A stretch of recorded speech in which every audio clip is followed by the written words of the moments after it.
Hello welcome to my channel. एटा हूँ द्वितीय समाप्ति सूचक मान निर्धारण 2026 श्रेणी सप्तम साहित्य वार्षिक परीक्षार सठिक प्रश्नपत्र। यही प्रश्नपत्रर 50 रु 50 सठिक प्रश्न सहित सठिक उत्तर मु आलोचना करी ए भिडियो रे। आउ सप्तम श्रेणीर जेते भी छात्र छात्री माने ए भिडियो देखुचंती जो माने वर्तमान पर्यंत सब्सक्राइब करना चैनल को प्लीज सब्सक्राइब कर दियंतु एवं पाखरे थिबा बेल आइकन को दबाई दियंतु जा फल कि वर्तमान जो 9/3/2026 रे जो वार्षिक परीक्षा हेबो से वार्षिक परीक्षार प्रत्येक सब्जेक्ट मु एही चैनल माध्यम रे अपलोड करी जा फल कि तुम भल कर प्रैक्टिस करिकी एग्जाम देवा गले भल मार्क रखिकी भल हिसाब से पास करि पारिबो। ओके स्टूडेंट, चलतु आम आलोचना करवा। देखंतु एटा हूँ द्वितीय समाप्ति सूचक मान निर्धारण 2026 सप्तम श्रेणीर भाषा बा साहित्य प्रश्नपत्र।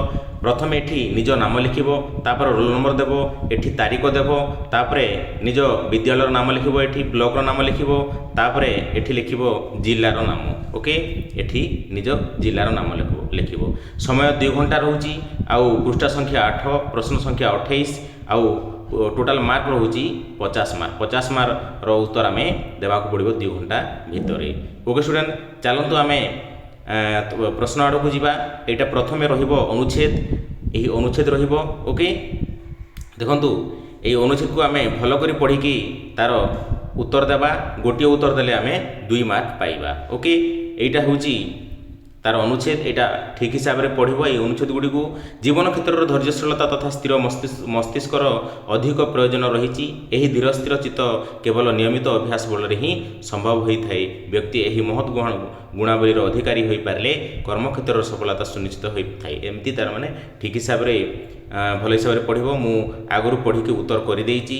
देखंतु मनुष्य किपरि कार्य कले सफल हो पार, तार सठिक उत्तर हूँ जीवनर सफलता पाइबा को हेले धैर्य दरकार। धैर्य स्थिर चित्त बा स्थिर मन द्वारा संभव होता है। मन को स्थिर रखी धैर्य अवलंबन कले कार्य सफलता मिली था। देखो यही उत्तरटा को जगार अच्छी, तुम्हें अनुच्छेद को केमती उत्तर बाहर कर। अनुच्छेद रु देखु जीवन धैर्यशीलता स्थिर मस्तिष्क अधिक प्रयोजन। यही धीर स्थिर चित्त केवल नियमित अभ्यास बल संभव होता है। व्यक्ति महत् गुणावलीर अधिकारी हो पारे कर्मक्षेत्र सफल सुनिश्चित हो पार। यहाँ हूँ 1 नंबर प्रश्नर तार सठिक उत्तर। से अनुच्छेद ही उत्तर आसीज। ओके, तापर आसला 1 मार्क प्रश्न 2 नंबर।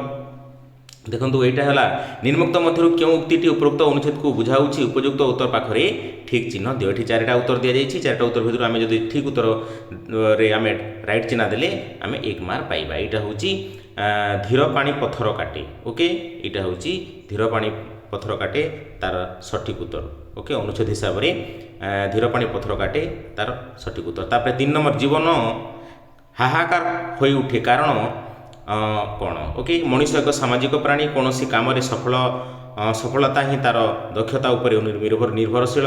धीर स्थिर भाव में कार्य न कले कार्य सफलता मिलबार आशा क्षीण होता है। यहाँ अनुच्छेद ही यही उत्तरटा अच्छी। अनुच्छेद बाछिक मु लिखिदे से तुम मैंने अनुच्छेद बाछिकी खातार उत्तर रे लिखिबो। तापरे 4 नंबर प्रश्न क्यों पंथा अवलंबन कले विद्याधन आयत होता है। विद्याधन सबुठार बड़ धन। विद्या भली अमूल्य रत्न को आयत्त करने को चित्त संयम एकांत प्रयोजन। चित्त बा मन को निज आयत रे रखी पारिले तथा विद्या आयत हो पारे नहीं। यहाँ हूँ तार सठिक उत्तर। ओके, तापर 5 नंबर आसला जेपरी प्रशासन क्षेत्र में प्रशासक कार्य संपादन करे सेहीपरि विज्ञानगार रे वैज्ञानिक लिखिबो। देखंतु खातारे जेते भी स्टूडेंट देखुचंती खातारे खाता धरिकी वीडियो को देखंतु आ खातारे प्रैक्टिस करंतु बारंबार आ परीक्षा देबा को जानतु निश्चय सेम टू सेम एमिति भलिया क्वेश्चन परीक्षा रे मध्ये आसीबो। तापर आसिला गुटे पद्य आसिला। देखंतु 6 रु 9 नंबर पर्यंत प्रश्न गुटर उत्तर लेख। यही अनुच्छेद बा यही पद्य को पढ़िकी प्रथमे गोटे अनुच्छेद आसीबो, तापर द्वितीय रे गोटे पद्य आसीबो। ओके, आमे पद्य को पढ़िकी आमे उत्तर देबा। मु आगु पढ़ी उत्तर कर देछि, तुम मैंने यही अनुच्छेद को अनुच्छेद पद्य को पढ़िकी उत्तर देव। तापर नेक्स्ट आसिला देखंतु से कविता को बा से पद्य को पढ़िकी आमे उत्तर करिबा। कवितार क्यों विषय वर्णना करा जन्म मृत्यु विषय वर्णना करा। 7 नंबर है जार विरह हुए मनीष विव्रत कहबार अर्थ कौन। जीवनर ଚିରନ୍ତନ ସତ୍ୟ ହେଉଛି ଜନ୍ମ ଓ ମୃତ୍ୟୁ ମନୁଷ୍ୟ ଏସବୁ ଜାଣି ବିରହରେ ବିବ୍ରତ ହୋଇଥାଏ। ଏଇଟା ହେଉଛି ତାର ସଠିକ୍ ଉତ୍ତର। 2 ମାର୍କିଆର 2 ମାର୍କର କ୍ୱେଶ୍ଚିନ୍। ତାପରେ 8 ନମ୍ବର ଆସିଲା, ଦେଖନ୍ତୁ ଦିଆଯାଇଥିବା ଶବ୍ଦର ନିକଟତମ ଅର୍ଥଟିକୁ ବାଛି ଲେଖ। ଓକେ, ଏଇଟା ହେଉଛି ଗୋଟେ ଦିଆଯାଇଛି ବିଚ୍ଛେଦ ଜନିତ ବେଦନା, ଆଉ ଗୋଟେ ଦିଆଯାଇଛି ଅବ୍ୟକ୍ତ ଯନ୍ତ୍ରଣା। ଏଇଟା ଆମେ ବିରହ ହେଉଛି ମନୁଷ୍ୟ ସର୍ବଦା ବିବ୍ରତ ହୋଇଥାଏ। ଓକେ, ମନୁଷ୍ୟ ସର୍ବଦା ବିବ୍ରତ ହେଉଥାଏ ତାର ଅର୍ଥ। ଓକେ, ତାପରେ 9 ନମ୍ବର ପ୍ରଶ୍ନ ହେଲା, ଦେଖନ୍ତୁ ହୃଦୟର ଅନ୍ତର୍ଦେଶ ନିଷ୍ଠୁର ଦହନ। ରେଖାଙ୍କିତ ଶବ୍ଦର ବିପରୀତ ଅର୍ଥବୋଧକ ଶବ୍ଦ ଲେଖ। ଯେଉଁ ନିଷ୍ଠୁର ଅଛି, ଆମେ এই ନିଷ୍ଠୁରର ବିପରୀତ ଶବ୍ଦ ବିପରୀତ ଅର୍ଥବୋଧକ ଶବ୍ଦ ଆମେ ଲେଖିବା। ତାର ବିପରୀତ ଅର୍ଥବୋଧକ ଶବ୍ଦ ହେଉଛି କଠୋର। ତାର ସଠିକ୍ ଉତ୍ତର ହେଉଛି କଠୋର। ତାପରେ 10 ନମ୍ବର ପ୍ରଶ୍ନ, ଜନ୍ମ ମୃତ୍ୟୁ ଜୀବନର ଚିରନ୍ତନ ସତ୍ୟ। ଦେଖନ୍ତୁ ଏଠି ଚିରନ୍ତନ ତଳେ ରେଖାଙ୍କିତ ଦିଆଯାଇଛି। ଏ ରେଖାଙ୍କିତକୁ ଆମେ ବାକ୍ୟ ଗଠନ କରିବା। ଜଣେ ବ୍ୟକ୍ତି ମୃତ୍ୟୁ ହେବା ଚିରନ୍ତନ ସତ୍ୟ। ଏଇଟା ହେଉଛି ତାର ସଠିକ୍ ଉତ୍ତର। ଏହି ହିସାବରେ ବାକ୍ୟ ଗଠନ କରିବ। ତାପରେ 11 ନମ୍ବର ପ୍ରଶ୍ନ ଆସିଲା, ନିମ୍ନଲିଖିତ ପଦଟିକୁ ପଢ଼ି ସରଳ ଭାଷାରେ ବୁଝାଇ ଲେଖ। ଦେଖ, ନେବି ନାହିଁ ନାହା ଭାଇର ଆଦେଶ ନାହିଁ, ଏଇଟା ହେଲା ବାଜିରାଉତ ପାଠର ଯେଉଁ ଆସିଯାଇଛି ସରଳାର୍ଥ।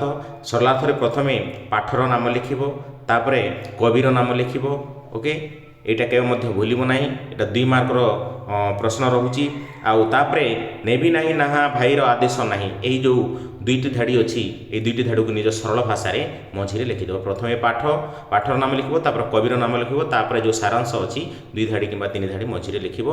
ଓକେ, ଏଇଟା 2 ମାର୍କ ପାଇଯିବ। ଓକେ, ଏହି ହିସାବରେ ସରଳାର୍ଥ କରିବ। ତାପରେ 12 ନମ୍ବର ତଳେ ଦିଆଯାଇଥିବା ଚିତ୍ରଟିକୁ ଦେଖ ଓ ଚିତ୍ର ସମ୍ପର୍କରେ ନିଜ ଭାଷାରେ ଲେଖ। ଏଠି କିଛି ଚିତ୍ର ଦିଆଯାଇଛି। ଗୋଟିଏ କାରଖାନା ଅଛି, ତାପରେ ଆଉ ଜଣେ କୁରାଡ଼ି ଧରିକି ଗଛ କାଟୁଛି, ତାପରେ ଗଛ ଲଗାଉଛି, ଗୋଟେ ଘରଟେ ଅଛି। ଏଇଟା ହେଉଛି ଆମର ପୃଥିବୀ।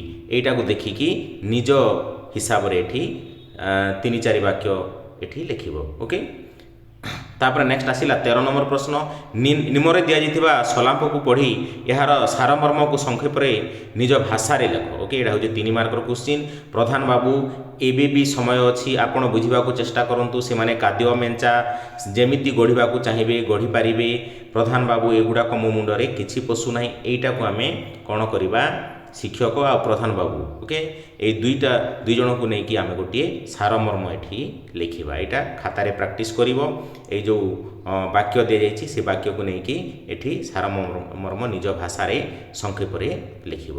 ଏଇଟା ହେଉଛି କେତେ ନମ୍ବର, 13 ନମ୍ବର, 3 ମାର୍କର କ୍ୱେଶ୍ଚିନ୍। ତାପରେ 14 ନମ୍ବର ଆସିଲା, ଭାବାନ୍ତର ଯେପରି ଅନ୍ୟ ଭାବ ବା ଭାବନାରେ ପରିବର୍ତ୍ତନ, ଠିକ୍ ସେହିପରି କ'ଣ ହେବ, କଥାନ୍ତରଟା ଅନ୍ୟ କଥା। ଏଇଟା ହେଉଛି ତାର ସଠିକ୍ ଉତ୍ତର। ତାପରେ ଆସିଲା କସ୍ତମ୍ଭ ଖସ୍ତମ୍ଭ।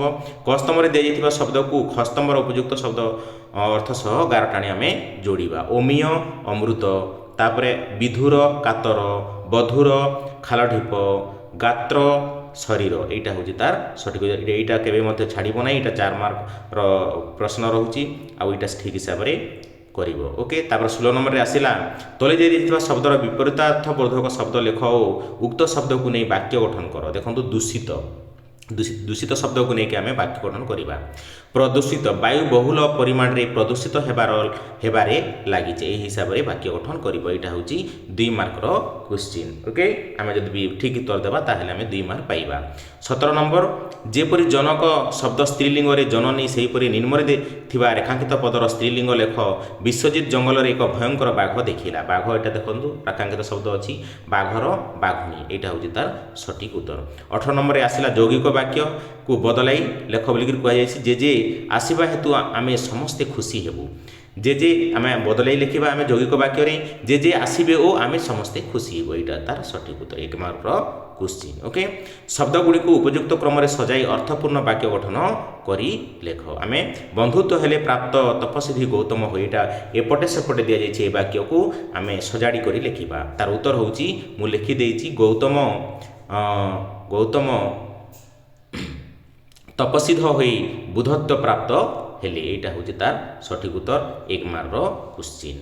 ତାପରେ 20 ନମ୍ବର ତଳେ ଥିବା ବାକ୍ୟର ଉପଯୁକ୍ତ ବିରାମ ଚିହ୍ନ ବ୍ୟବହାର କରି ଆଉ ଥରେ ଲେଖ। ଏଇଟା ଏଇ ଯେଉଁ ଯେତେ ବି ମୁଁ ପ୍ରଶ୍ନର ତାର ଉତ୍ତର ଆଲୋଚନା କରିଛି, କେବେ ମଧ୍ୟ ପରୀକ୍ଷାରେ ଛାଡ଼ିବ ନାହିଁ। ଏଇଟା ବହୁତ ଇଜି କ୍ୱେଶ୍ଚିନ୍ ଗୁଡ଼ାକ, ଆଉ ସେମ୍ ଟୁ ସେମ୍ ଏହିଭଳିଆ କ୍ୱେଶ୍ଚିନ୍ ହିଁ ଆସିବ। ତେଣୁକରି ଖାତା ଧରିକି ଖାତାରେ ପ୍ରାକ୍ଟିସ୍ କରନ୍ତୁ, ବାରମ୍ବାର ଏକ୍ଜାମ୍ ଦେବାକୁ ଯାଆନ୍ତୁ। ନିଶ୍ଚୟ ଫୁଲ୍ ଟୁ ଫୁଲ୍ ମାର୍କ ରଖିକି सप्तम क्लास रे पास करेंगे यहाँ हूँ 100% ग्यारंटी आउ सठिक प्रश्न सहित सठिक उत्तर 100%। ओके तापर देखंतु हरि कहला मु यात्रा देखे नहीं यहाँ कौन करवा आम तले वाक्य उपयुक्त विराम चिन्ह व्यवहार करी आउ थे लिख यहाँ विराम चिन्ह। ओके आम ये विराम चिन्ह देकी आम लिखा हरि देखु मु कमा चिन्ह गोटे देती तापर एठी कमा चिन्ह अच्छी मु जहाँ देखे ना देखो ये गोटे पूर्णछेद अच्छी तापर ये भी कमा चिन्ह अच्छी यही हिसाब से विराम चिन्ह जदि भी दियो बोलिक कहले यही हिसाब से देकी लिख यहाँ हूँ 1 मार्क क्वेश्चन। 21 नंबर रेखांकित पदर पुरुष और वचन लेख देखो यहाँ पुरुष एवं कौ वचन आम लिखा सुदूर पथभ्रमी जाए से अतिक्रम से अच्छी तृतीय पुरुष एक वचन हेबो देखो यहाँ भलकर मन पकई लिख यहाँ 1 मार्क क्वेश्चन रोचे। तापर 22 नंबर है शुद्ध शब्द बाछिक लेख ईश्वर ईश्वर ईश्वर एमती 4टा दि जाइए 4टा भितर जोटा आम राइट ईश्वर से आम लिखा मुझे लिखिदेची दुर्घई तालबेश स्वर ईश्वर यहाँ हूँ तार सठिक उत्तर। तापर आसला विपरीत बोधक शब्द शब्द 23 नंबर रे यहाँ भी 1 मार्क रोचे सब 1 मार्क क्वेश्चन आम जब भी ठीक हिसाब से लिखा उत्तर ताहले कौन सी मार्क कटो ना 1 मार्क आम 1 मार्क पाइबा प्रत्येक प्रश्नर उत्तर 1 मार्क हिसाब से आम पाइबा। ओके विपरीत बोधक शब्द यहाँ हूँ ललित ललितर कठोर। ओके तापर 24 नंबर प्रश्न रूढ़ी आसला तांकर से अलणा कथा शुणा मोर बेल ना। ओके यहाँ हूँ अलणा हे ये 4टा दि जाइए ये 4टा दी तार सठिक उत्तर ग नंबर हे ये अलणा लिख। ओके स्टूडेंट तापर 25 नंबर प्रश्न देखो निम्नलिखित शब्द गुड़िकर विपरीतार्थ बोधक शब्द लिख प्राकृतिक प्रातिकृत विपरीत बोधक कृत्रिम आउ प्रचुर है अप्रचुर यहाँ हूँ तार सठिक उत्तर यहाँ हूँ 2 मार्क रहिबो। ओके स्टूडेंट तापर नेक्स्ट आसला देखो 26 नंबर प्रश्न तले दिया समचारित शब्द मध्य अर्थगत पार्थक्य को लिखि वाक्य गठन करवा वाक्य गठन आसला देखो वाक्य गठन नहेले भी 3-4 मार्क पड़ुची वाक्य गठन केबे भी छाड़िबो नाही ठीक हिसाब से लिखबो। दिन अच्छी दिनर दिवस आउ एठी होची दिन दिनर होची दरिद्र दरिद्र को आम वाक्य गठन करवा एठी। ओके आउ जो व्यक्ति बसी खाइले से दरिद्र होता है यहाँ हिसाब से वाक्य गठन कर निज हिसाब से जोटा भी वाक्य गठन करने कथा कर। आसला देखु यहाँ भी दिवस दरिद्र तापर देखु 27 नंबर प्रश्न निम्नलिखित प्रसंग मध्य 70-80 शब्द मध्य जेकोसी गोटे विषय लेख यहाँ रचना आसीगला सड़क सुरक्षा आदर्श छात्र जीवन कृषि और कृषक यहाँ 3टी मध्य जेकोसी गोटे विषय ये रचना लिख टोटाल मार्क रोचे 50 मार्क। ओके टोटाल मार्क रोचे 50 मार्क आम 50 मार्क 5 मार्क रोचे टोटाल 5 मार्क रोचे 70-80 शब्द मध्य आम लिखिले 5 मार्क पाइबा यहाँ केवे छाड़ब ना आउ 10 धाड़ी कि 7 धाड़ी 8 धाड़ी कि 9-10 धाड़ी पर्यंत आम लिखा रचना। ओके यहाँ निज खातार प्राक्ट कर एग्जाम देवाक जीव। तापर आसला व्यायाम उपकारिता विषय में बुझाई सान भाई निकट को पत्र लिख यहाँ भी 5 मार्क पड़ुचे रचना भी 5 मार्क आउ पत्र लिखन आउ दरखास्त 5 मार्क पड़ुची 2टा भितर जोटा भी कर। ओके तुम्हें छात्रावास रोच घर को जावाई तुम्हें छात्रावास परिचालक अनुमति दरखास्त लिख दरखास्त निजे लिख यहाँ सप्तम श्रेणी जो जमी हेडिंग दि जाए से प्रथम हेडिंग द्वितीय हेडिंग सुंदर प्रकार ये दरखास्त लिख। यहाँ थिला सप्तम श्रेणी 50 ରୁ 50 मार्क सठिक प्रश्न सहित सठिक उत्तर आउ जो मु जहाँ आशा करी समस्ते सप्तम श्रेणी स्टूडेंट मैंने बुझीपारी जो मैंने बुझीपारी ना कि कौन आउ दरकार पड़ी ताहले कमेंट सेक्शन में कमेंट करूँ मुझे निश्चय तार उत्तर देवी आउ जो मैंने वर्तमान पर्यंत चैनल को सब्सक्राइब कर ना प्लीज सब्सक्राइब करूँ और सांगसाथी मान सहित शेयर करूँ जहाँफल समस्त हेल्पफुल रही। आज भिडियो एति नेक्स्ट भिडियो देखा जय जगन्नाथ बाय थैंक यू।